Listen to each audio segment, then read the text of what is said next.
But first, a scathing new report on safety procedures on New York City subways. We have details on the big increase in close calls that put track workers and passengers at risk. And good evening, everyone, at 6 o'clock. I'm Bill Ritter. Liz is off tonight. There are calls tonight for federal monitoring of safety procedures used by New York City Transit. It is a bold demand for a frightening issue. The danger of trains not only hitting workers who are doing track repairs, but also other mishaps underground. The number of close calls will shock you because it has jumped dramatically. Eyewitness News reporter NJ Burkett breaking the story on Eyewitness News first at 4. He joins us live from the Herald Square station with more reaction tonight. Newt.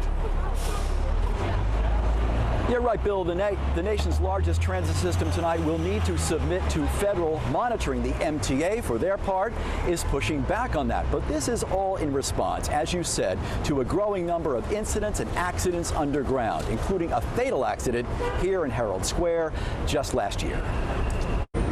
There are times when doors open on the wrong side, or in the subway tunnels, when trains roll past signals or get switched onto the wrong tracks.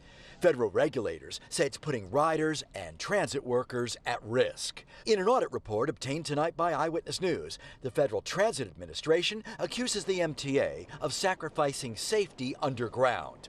These incidents, the report concluded, reflect a combination of unsafe conditions and practices such that there is a substantial risk of death or personal injury that necessitates action. The report cites the death of Hilarion Joseph, who was struck by a D train in the Herald Square subway tunnel while cleaning the tracks last year. In June, another worker was struck and nearly killed in downtown Brooklyn. They're known as near-miss events. In 2023, there were 38 involving transit workers, which is up 58% over 2022 and up 65% over 2021. The report notes more than 200 other near-miss events last year, including events that potentially jeopardized transit riders. Regulators say the close calls keep happening because the MTA is doing little to prevent them.